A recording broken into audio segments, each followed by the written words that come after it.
BPSC के chairman Atul Prasad भी press conference कर रहे हैं, आपको सीधे ले चलते हैं।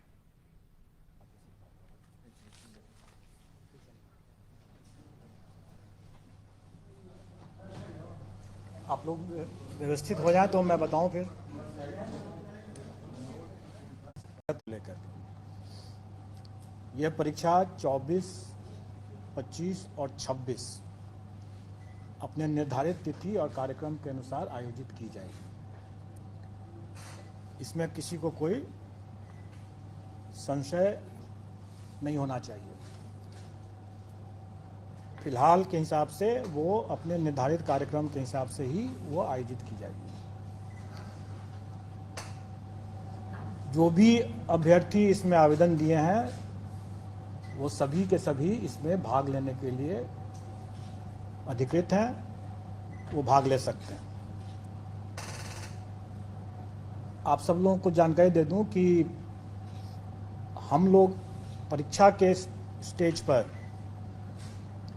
हम किसी भी अभ्यर्थी की पात्रता या उसकी पात्रता नहीं है इसकी जांच नहीं करते हैं। स्व घोषणा आधारित वो जो भी अपना तथ्य आवेदन में दिए हैं हम उसको स्वीकार करते हैं और उसके हिसाब से हम उसे परीक्षा में भाग लेने के लिए अनुमति देते हैं, एडमिट कार्ड इशू करते हैं और एक बार जब उनको एडमिट कार्ड इशू हो गया तो वो परीक्षा में भाग ले सकते हैं। और डॉक्यूमेंट वेरिफिकेशन का जब स्टेज आता है उस समय हम चेक करते हैं कि वो जो दावा किए हैं कि वो योग्य हैं, पात्र हैं, उसके बारे में उनके डॉक्यूमेंट वेरिफिकेशन के समय में हम चेक करते हैं। अब यहाँ पर आप लोग जरूर पूछेंगे और सब लोगों को ये संशय है कि बीएड वालों के केस में स्पष्ट कुछ होना चाहिए कि स्थिति क्या है। देखिए, आप लोगों ने माननीय सर्वोच्च न्यायालय का जो आदेश देखा होगा उसके पेज 45 में के अंतिम पैरा में स्पष्ट लिखा हुआ है कि राजस्थान गवर्नमेंट ने बीएड अभ्यर्थियों से आवेदन नहीं लिया, उनको रोक दिया आवेदन देने से। ये गलत हुआ क्योंकि उस समय एनसीटी का जो गाइडलाइंस था वो प्रभावी था और जब तक गाइडलाइन प्रभावी है तब तक उसको मानना राज्य सरकार को था। और इस दृष्टिकोण से माननीय उच्च न्यायालय राजस्थान हाईकोर्ट और माननीय सर्वोच्च न्यायालय ने दोनों ने ये कहा कि राजस्थान गवर्नमेंट ने ये गलत किया, उनको आवेदन लेना चाहिए था बीएड अभ्यर्थियों से भी। हमारे मामले में भी वही बात लागू होता है। जिस समय हम लोगों ने आवेदन आमंत्रित किया उस समय ये बीएड अभ्यर्थी पात्र थे, योग्य थे और इसलिए उनको आवेदन आमंत्रित करने का मौका दिया गया और उन्होंने आवेदन दिया भी।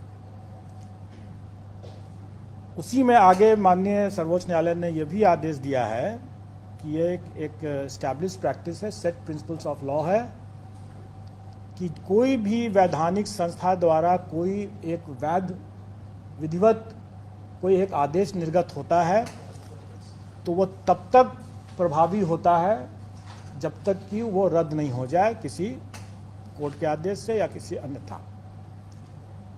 तो इसका मतलब यह हुआ कि 11 तारीख के पहले वो आदेश प्रभावी था एनसीटी का और उसमें जो भी अधिकार उस सर्कुलर के बेसिस पर जो भी अधिकार लोगों को मिला वो अधिकार सुरक्षित है, वो उसमें कोई रुकावट नहीं है। तो इसका मतलब यह हुआ कि जो लोग नौकरी पा लिए पहले से उनकी नौकरी भी सुरक्षित है। जिन लोगों ने एग्ज़ाम में अपीयर होने का अधिकार प्राप्त कर लिया उनका वो अधिकार भी सुरक्षित है। तो इसका मतलब यह हुआ कि बीएड के अभ्यर्थी जो हैं वो बेशक एग्ज़ाम में अपीयर हो सकते हैं क्योंकि उनका यह अधिकार सुरक्षित हो चुका है। लेकिन यह अधिकार उनके सिर्फ एग्ज़ाम में अपीयर होने का है जो कि सुरक्षित है, उसके फल पर उनका अधिकार अभी नहीं बना है। परीक्षा फल के अधिकार के बारे में इसमें हमारे विज्ञापन में भी ये अंकित है कि कोई भी निर्णय एनसीटी के परामर्श से जो राज्य सरकार जो निर्णय करेगी वही मान्य होगा। क्योंकि हम लोग एनसीटी से गाइडेड होते हैं, और जैसा कि मैंने पहले बताया कि पेज 45 सुप्रीम कोर्ट के ऑर्डर के लाइट में कि राजस्थान सरकार को भी एनसीटी के आदेश को मानना चाहिए था, क्योंकि वो उस समय प्रभावी था, और हम लोग भी उसी को मानते हैं। और एनसीटी का गाइडलाइन जो भी रहेगा, राज्य सरकार का जो भी उस पर जो निर्णय होगा वही अंतिम निर्णय होगा, वही मान्य होगा। ये सबको मानना है। तो इसके संबंध में जब स्थिति आएगी कि परीक्षा फल के संबंध में कि उनकी पात्रता बनती है कि नहीं बनती है, इसके संबंध में जो भी निर्णय होगा वो उस समय उसके परीक्षा फल को प्रभावित करेगा। अब एक जैसा आप लोगों ने पाया ही होगा कि माननीय सर्वोच्च न्यायालय ने राइट टू एजुकेशन को राइट टू क्वालिटी एजुकेशन भी माना है। स्वाभाविक है, और आप सब लोग अवगत हैं कि राइट टू लाइफ, जीवन का अधिकार, ये शिक्षा के अधिकार के पहले से ही हमारे संविधान में जीवन का अधिकार जो है एक मौलिक अधिकार के रूप में पहले से उपलब्ध है। और माननीय सर्वोच्च न्यायालय ने ही अपने पूर्व के बहुत से आदेशों में इसको विस्तारित करके ये भी कहा है कि राइट टू लाइफ जो है वो right to live with dignity को भी उसमें ऐड किया है। और ये अधिकार जो मौलिक अधिकार है जो कि राइट टू एजुकेशन के पहले से है। जैसा आपने अभी देखा कि during the currency of the circular, मतलब जो जब तक एनसीटी का वो सर्कुलर वैलिड था तब तक जो अधिकार मिल गया कैंडिडेट्स को, वो अधिकार सुरक्षित होना चाहिए।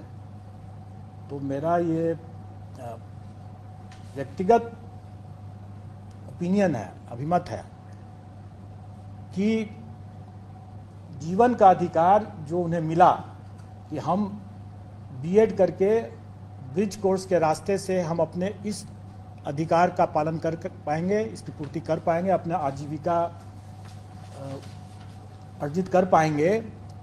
ये अधिकार जो मुझे मिला, ये अधिकार वर्तमान में शायद उसका हनन हो जा रहा है। तो अगर कोई अभ्यर्थी, मैं नहीं जानता हूं कि वो कितना सही है कि नहीं है सही है, लेकिन अगर कोई अभ्यर्थी अगर इन सब बिंदुओं को या अपने विधि परामर्श लेकर के अगर अपना कोई दावा या पुनर्याचिका अगर माननीय सर्वोच्च न्यायालय में दायर करते हैं,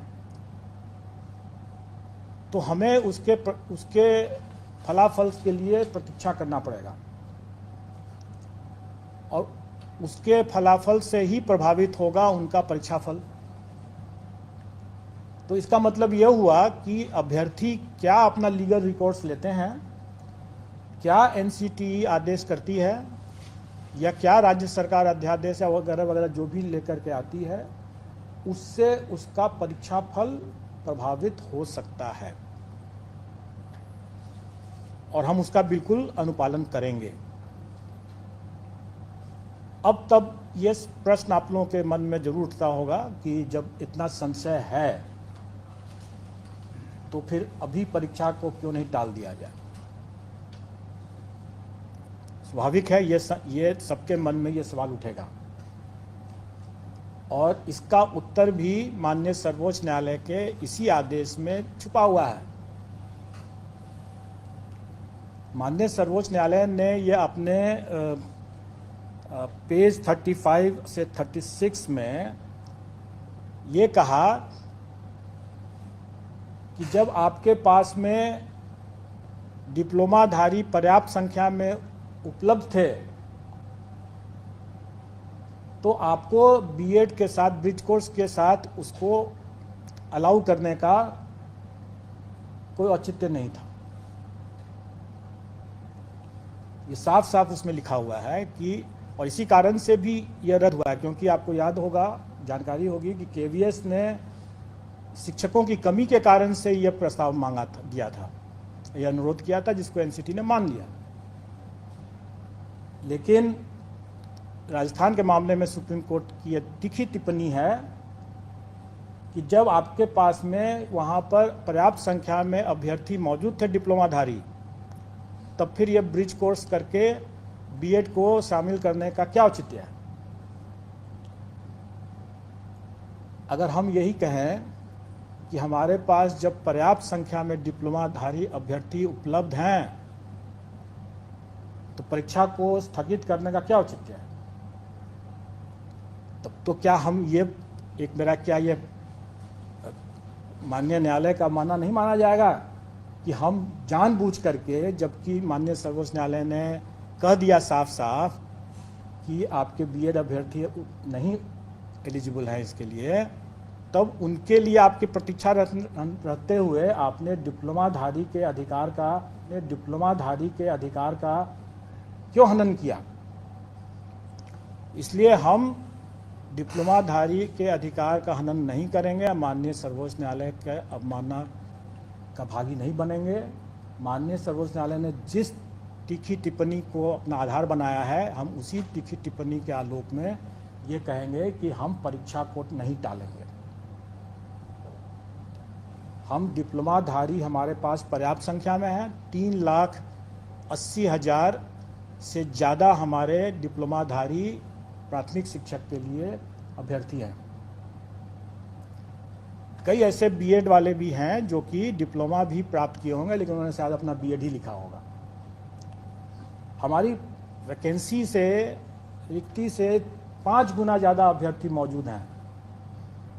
हम कभी भी इसको इग्नोर नहीं कर सकते हैं, इस तथ्य को, खास करके माननीय सर्वोच्च न्यायालय के इस तीखी टिप्पणी के आलोक में, और हम इसको परीक्षा को कोई पोस्टपोन नहीं करेंगे।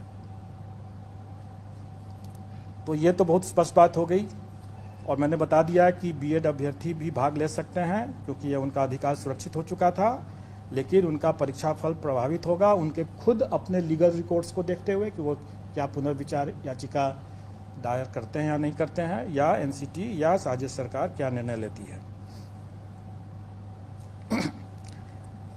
और जैसा मैंने अभी बताया कि ये निर्णय कि वो पात्र हैं या नहीं पात्र हैं, ये हम डॉक्यूमेंट वेरिफिकेशन के समय करते हैं। उसके पहले हम मान के चलते हैं कि जो भी उन्होंने दावा किया है वो सही है, और हम उसके हिसाब से अपना मेरिट लिस्ट बनाते हैं। लेकिन रिजल्ट हम, स्वाभाविक है, रिजल्ट हम तभी डिक्लेयर करेंगे जब वो पात्र होंगे। अगर वो पात्र नहीं होंगे तो हम उनका रिजल्ट डिक्लेयर नहीं करेंगे, और वैसी स्थिति में उनका एक चांस व्यतीत नहीं माना जाएगा। क्योंकि एक ये भी संशय था लोगों के मन में कि अगर हम एग्ज़ाम दे देते हैं और मेरा एक चांस बेकार चला जाएगा, आप मेरा रिजल्ट नहीं देंगे। जब हम रिजल्ट ही नहीं देंगे तो हम उनका एक चांस भी नहीं मानेंगे। लेकिन ये तब की स्थिति में है जबकि उनको कोई संशय रहता है, जैसे मुझे भी अभी संशय है कि पात्र हैं कि नहीं हैं, या क्या वो लीगल रिकॉर्ड्स लेते हैं। लेकिन अगर ये क्लियर अगर हो जाता है और उसके बावजूद जानते बूझते अगर वो अपीयर होते हैं, तब उसको हम उनके चांस को व्यतीत मानेंगे। जैसे कि हम लोगों ने अपीयरिंग कैंडिडेट्स के लिए, जैसे सीटेट अपीयरिंग कैंडिडेट्स के लिए या बीएड अपीयरिंग कैंडिडेट्स के लिए कोई भी परीक्षा में जो हम अनुमति दे रहे हैं, तो भली भांति जानते हैं कि वो अपना एक चांस को एग्जॉस्ट कर रहे हैं, चाहे वो सीटेट क्वालिफाई करते हैं या नहीं करते हैं, वो अपने एक चांस को व्यतीत करते हैं, क्योंकि भली भांति वो जानते बूझते वो अपीयर हो रहे हैं, इसलिए उनका चांस व्यतीत माना जाएगा। लेकिन इस पर्टिकुलर मामले में, बीएड के मामले में, अगर संशय बना रहता है और अगर हम उनका परीक्षा फल नहीं घोषित करते हैं, रोक के रखते हैं, तो उनका चांस भी व्यतीत नहीं माना जाएगा, और उनका 3 चांस, हर परीक्षा के लिए 3 चांस सुरक्षित रहेगा। ये तो अब मैंने जो बता दिया, जो आए दिन लोग तरह तरह के अटकलबाजी लगाते हैं, और एक तरह से जो अभ्यर्थियों के शुभचिंतक हैं वो बेसिकली रक्षा में हत्या कर रहे हैं, क्योंकि जो उनका मन अगर विचलित है तो परीक्षा में कैसे पढ़ेंगे। स्वाभाविक है। आए दिन हम लोगों के पास में यह भी एक अनुरोध आते रहा है कि भाई ये पहली बार ये परीक्षा हो रही है, इसके क्वेश्चन के पैटर्न, इसके स्टैंडर्ड्स, पूर्वोदाहरण नहीं उपलब्ध है। वो बेसिकली रक्षा में हत्या कर रहे हैं, क्योंकि उनका मन अगर विचलित है तो परीक्षा में कैसे पढ़ेंगे? स्वाभाविक है।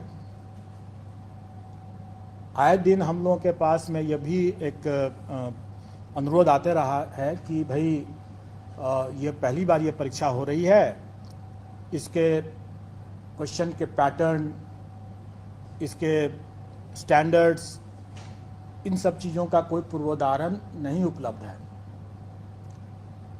तो हम तैयारी करने में थोड़ी कठिनाई हो रही है, इसलिए इसमें से नेगेटिव मार्किंग को हटा दिया गया।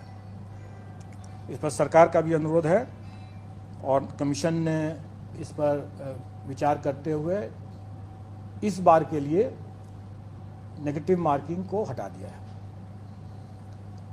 तो जो चूँकि हमारे क्वेश्चन पेपर्स पहले से मुद्रित हो चुके हैं, उसमें लिखा हुआ होगा कि नेगेटिव मार्किंग भी है, लेकिन अभी तक हम लोगों ने, चूँकि इसी उहापोह की स्थिति बनी हुई थी हमारे यहाँ भी कि इसमें नेगेटिव मार्किंग रखा जाए कि नहीं रखा जाए, इसलिए हमने अभी तक बताया भी नहीं था कि कितना नेगेटिव मार्किंग होगा। तो हमारे कमीशन ने विचारपूर्वक निर्णय लिया है कि नेगेटिव मार्किंग इस बार की परीक्षा में पूर्वोदाहरण या दृष्टांत नहीं बनने के शर्त पर इसको इस बार के लिए हटाया गया है। तो इस बार नेगेटिव मार्किंग नहीं रहेगा। दूसरा, इस बार हम लोगों ने परीक्षा के लिए कई व्यापक व्यवस्था किया है।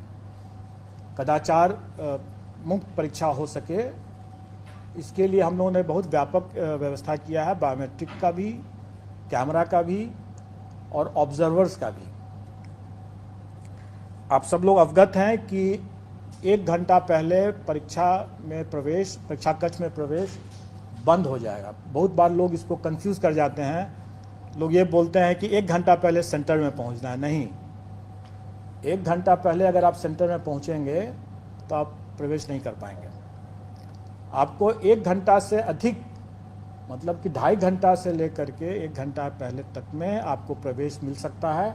आपको उसी के हिसाब से वहाँ पहुँच जाना है और 1 घंटा पहले बंद हो जाएगा प्रवेश।